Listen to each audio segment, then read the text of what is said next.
Hi, to turn off iPhone Findable after Power Off feature on iPhone 16e, all you have to do is to open your settings first, and here click on your account. After that, in this list, choose Find My section and go in Find My iPhone. And right now, you need to turn off Find My Network by tapping on the switch, and in the pop-up window select to disable. The same goes for Find My iPhone, so toggle off the switch like that, and then you will need to enter your Apple account password. And once entered, click Turn Off.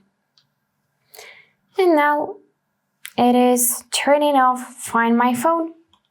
So now you can go back to your home screen, press and hold volume up with power button, and notice that iPhone Findable after power off is now turned off.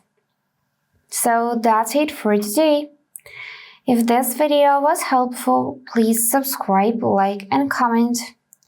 And I wish you all the best. Bye bye.